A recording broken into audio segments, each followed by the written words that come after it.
I'm Sharon from Blue Moon Gardens. And I'm Mary from Blue Moon Gardens. And we're here today to talk about cutting garden plants. What sparked that discussion was the fact that today is the day that the garden club usually meets, the Blue Moon Garden Club, every second Saturday of the month. And of course, since we're in the world of no meetings anymore, we're going to just have our little meeting on YouTube here. So, and I was saying this is going to be a lot easier to get through because usually there's 25 women all talking at once and it gets kind of crazy, but it's nice because we all learn from each other. All of us have different kinds of gardens and different kinds of interests in our gardens too. So we love it. We do, because we learn a lot from each other. We always have a lot of fun too. So we miss y'all. Yeah, we do. We miss you. Hi. So anyway, we're going to talk cutting gardens, and I really miss my old gardens because I lived there for 25 years or so, and I had all kinds of things to cut in any season. It was fabulous. 2 acres of gardens. Yeah, it was fun.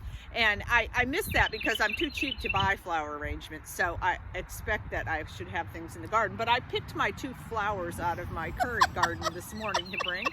So yeah, it used to be we'd have an event and we'd want to do a cut flower arrangement, and I'd say to Sharon, do you have something in your garden? She said, oh, of course I do. I'll have something. It didn't matter what time of year. She'd have something she could bring. And we really like to put foliage in our arrangements too. So put lots of greenery and other things. We have samples here of things that work. This is a cast iron plant, or aspidistra. Variegated ginger, has really pretty green and white. And this is a canna with a kind of reddish leaf, so that's good. Asparagus fern, boxwood, other kinds of ferns, basil. Yeah, lots of shrubs make really nice filler. Nandina. Yeah, this is a variegated privet. Yeah, so it's got and some of these things hold up in water really well, so they'll stay looking perky, which is great. And this is Persicaria red dragon, which does bloom in the summer, and it's nice to use when it's in bloom, but even when it's not in flower, it has these really interesting purple leaves. Yeah, and this is a nice complement to a lot of flower colors. You can really make them pop. And we use a lot of those sun coleus. They make great filler in the summer. Last a long time. They do. They last a long time, and they come in lots of different colors now, and they'll add a really nice pop of color. And you can do an arrangement of just those and have a really nice, stunning arrangement. So I wanted to talk a little about these leaves too. Some of them don't have a lot of stems, like the cannas don't have a lot of stem. So what you can do is, if you can just actually submerge these all the way in your vase in the water and surround your vase with this, so you can't see the stems of your flowers that way, and they'll hold up really well. Yeah, in a glass vase. Nice. Sorry, clear glass vase, and that's really pretty. Okay, and then Tyler, the rose capital, they say, of the U.S., and Mary said before there's probably several rose capitals of the U.S. But anyway, the roses are starting to bloom all over town now. It's really, really pretty. This is Knockout. Yeah, this is double red Knockout, and Knockouts are really good roses. We like them because they're disease resistant. So you don't have to spray, and we don't like to spray. We never spray fungicides, so we like having roses that we can grow here without spraying. The Knockouts come in a lot of different colors, but they get pretty big. They get 4 to 5 feet tall if you don't trim them a lot. And so we now grow drifts, which are also disease resistant, but they're a lot shorter. They have clusters of smaller flowers. They work really well in cut arrangements too, but they don't have very long stems. So you have to use a lot shorter containers. Just cute little vases for those. Yeah. Spiderwort's blooming now, which is a Texas native, and there's other varieties, but this one just popped up in our front flower bed. It did, and man, it's growing like crazy. Fabulous. It really likes it out there, and I think we didn't even plant it out there. It's a volunteer. I love those happy accidents that come up in your garden, and I usually leave them just to see what's going to happen. Yeah, we like that. Okay, so of course it's iris time of year, which our bearded iris are always big and showy.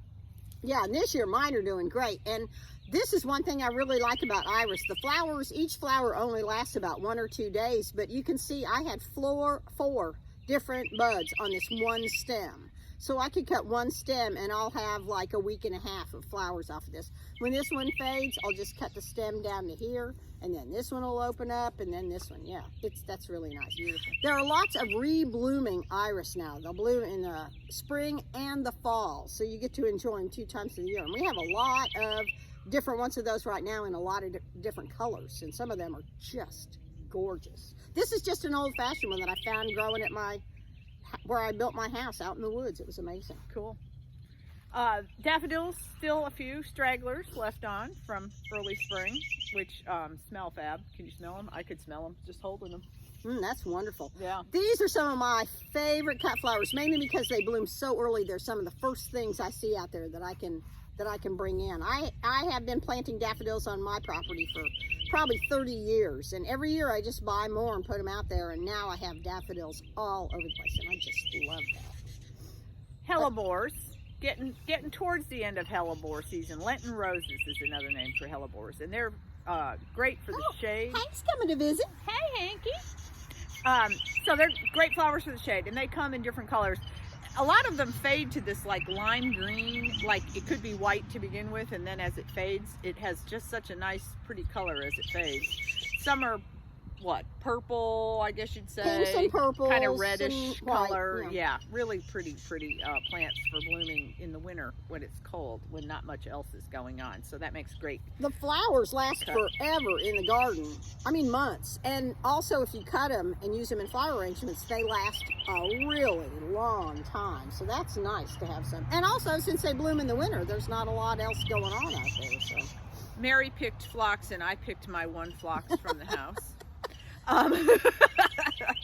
So this is mini pearl phlox, which, does it have fragrance? not much. Not much. Not like some of the other ones. So this is early spring blooming phlox, a mini pearl, and then there's another one that's a purple called Jagger that's equally fabulous, and they bloom for months. They do. It's great, and they're kind of low, like 18 inches tall, so they're great little border plants in the garden, and we just love these phlox. They do really well for us. And then summer phlox is also a nice cut flower.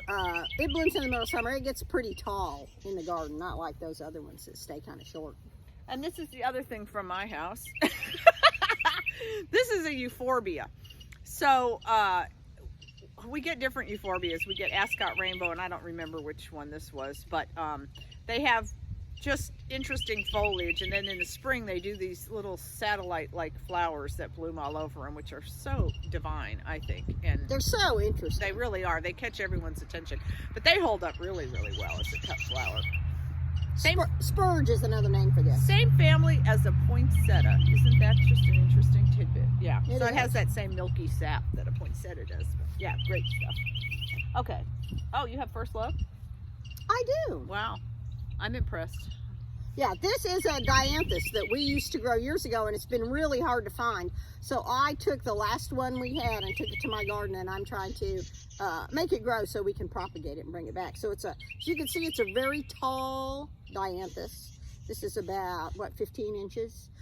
It has multiple colored flowers on it, which is really interesting. It's rose and pink and white. Very, wispy, and they're sweet, but they make a great cut flower. Sweet Williams is another kind of Dianthus that makes a really great cut flower. Nice clusters of flowers, and there's a variety that's come out in the last decade or so called Neon, isn't that what they are? Neon, that have the brightest colors, and they are great. They are not true perennials, though. This one is. So. Yeah, and this one blooms even in the summer. I mean, that's It what's does. so incredible about it, is it keeps blooming when other Dianthus stop when it gets hot. So hopefully maybe next year we'll have this back in for sale. And then all the salvias are always just wonderful plants anyway, just for hummers and Well, and for our climate, butterflies too, they do and really stuff, well in right? Hubbardston. Yeah. So this is the newest one that is just an annual for summer color. That's called Skyscraper, and it comes in purple or pink or red. But Can you see how long those flowers are? I'm going to put it against my vest so you can see. They're just huge. Yeah. It's just amazing. And I grew this last year in morning sun at my house. It was the first year I'd ever seen it, and it just bloomed and bloomed and bloomed till frost. It was a fabulous little plant, so we really enjoyed having that. And then this is just your garden sage, like you eat, blooming, and it's very attractive when it flowers. I love it, and I just think it makes a really pretty plant. It anyway. does. The nice silvery leaves and stuff. It lasts in water really well too. So most of the salvias, I guess I should say, make really great cut flowers. They hold up well. They're nice and upright, and Yeah, and come in a lot of colors, a lot of different colors. So this is a flowering shrub that we have blooming right now. It's called English Dogwood, and it's related to mock orange. It doesn't have the fragrance of mock orange, but it is an incredible plant. First of all, it's covered in these flowers in the spring, and it's vigorous, to say the least. You know, when you see the word vigorous, you know it's kind of aggressive. That's another word it's for a bully. aggressive. Yeah.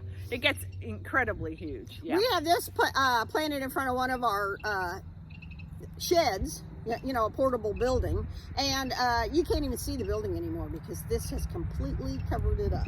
But it's gorgeous. It is. It's just beautiful. So these last pretty well in water. Hi, Hank. Yeah.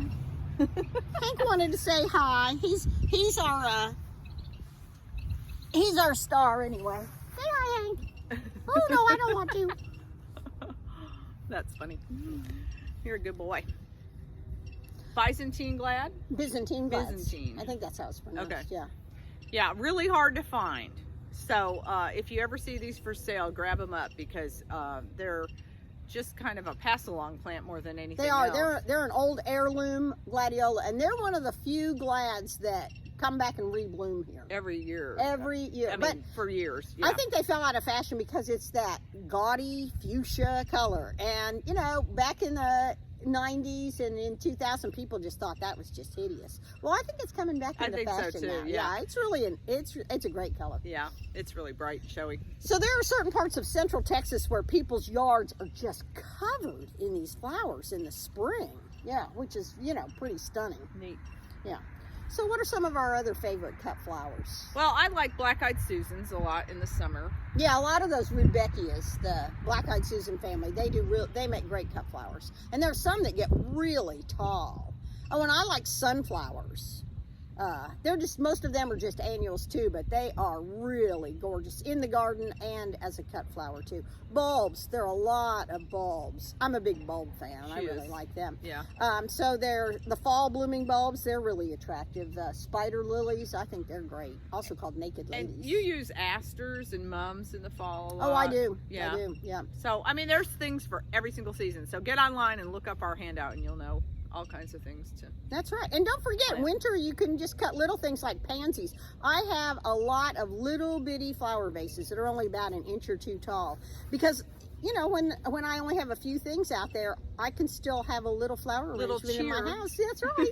And it really is. It's just great. I put them like next to my sink in my bathroom, so when I'm brushing my teeth, I can see them there. It's just it just makes me happy in the middle of winter when it's kind of dreary outside to have one or two tiny little flowers and then a little bit of foliage in a vase. It's just really nice to have. I like my little kitchen window. It's not wide, you know, but a little vase is just precious. It is. It is. And at dinner parties, sometimes I'll take out my whole array of little vases, none of which match, but that's kind of nice. And I'll just make one tiny little arrangement and put it at everybody's place. And it's charming. It's a great sweet, look. yeah. It is. Yeah. I love it. Anyway, so happy Easter weekend. That's right. Enjoy. And the weather today, I guess, is going to be good until late this afternoon. So we're looking forward to a nice day. So we are. So we hope you have a nice day too. And if you have flowers out there in your flower beds, cut them and bring them in. Enjoy them all the time. Thanks. Thanks. Bye.